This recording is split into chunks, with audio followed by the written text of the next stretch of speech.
The film begins with the main character, Jim Dodge, reading a newspaper article about a store robbery.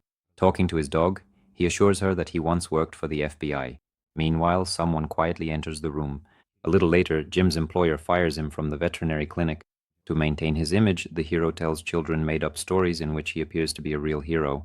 But in reality, things are quite different. By the age of 21, he still hasn't managed to find his place in life. It's hard for him to get a job, since in their small town everyone already knows he's not the best worker. One day at a gas station, Jim notices a beautiful girl in a luxurious car, but at that moment his father suddenly calls out to him and starts scolding him for being out of work again. The girl drives away and Jim tries to justify himself, claiming that he wasn't fired, he quit on his own.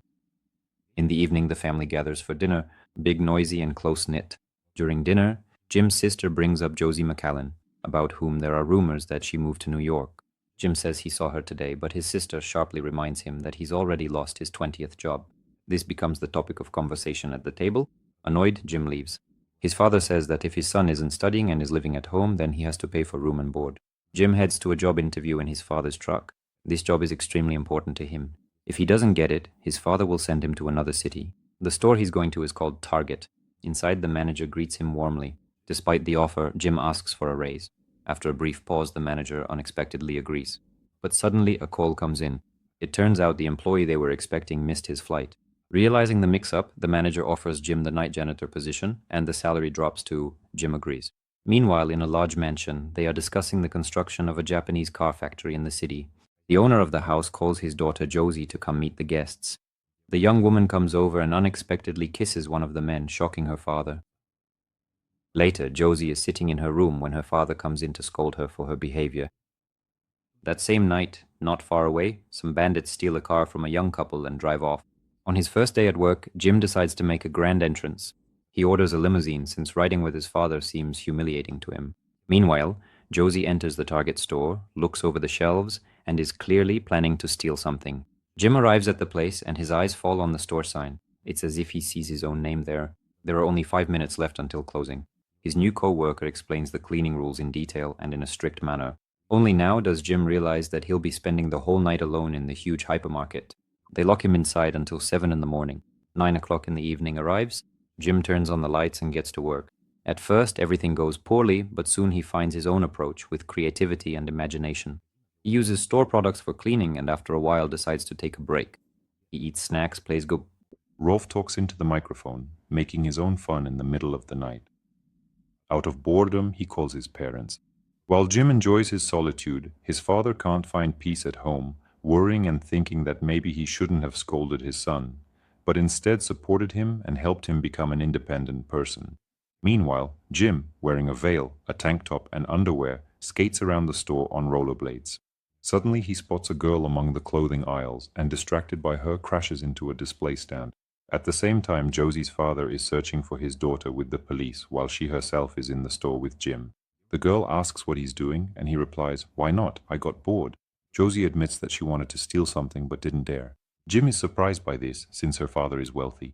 She then explains that it's not that simple. A strict father, a mother who died, a brother, and she herself feels unhappy. At home, Jim's father is still awake, while his son is treating Josie to some food and telling her about his family and life. He admits that he enjoys talking to her, and that she even appeared in his dreams. When asked if she dreams, Josie replies, "That's all I live for." During their conversation, she accidentally calls him a city liar, and Jim takes offense. Although they once studied together, it turns out they don't really know each other at all. Josie tries to open up and share what's bothering her, but Jim only talks about himself and doesn't listen to her. They argue. Their views on life are just too different.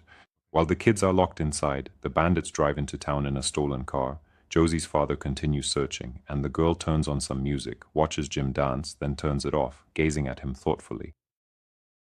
At that moment, the bandits pull up to the store.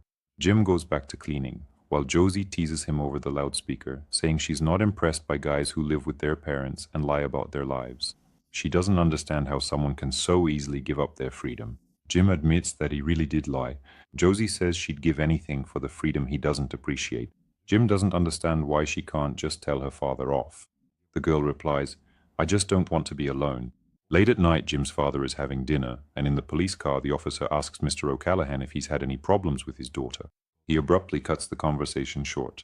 Josie suggests to Jim that they run away together. He agrees but wants a clear plan. Josie says she's going to Los Angeles to start a new life. If she succeeds, her father will realize that she can live on her own. If not, she'll come back, and then he'll destroy her.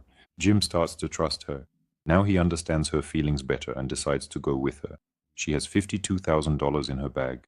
They realize they need a car, and most importantly, they just have to make it through the night. Bandits pull up to the store. Jim counts the money. Josie asks how she can make up for her indifference in the past. Jim remembers how they once danced at the school prom, but she doesn't recall it. He says that he dreams of finishing that dance. She is surprised. She thought he will ask for something else. They dance between the aquariums and kiss. A police car pulls up to the store. The officer knocks, but Jim cannot let him in. He doesn't have the keys. The officer asks about Josie. Jim replies that he saw her only yesterday, and the policeman leaves.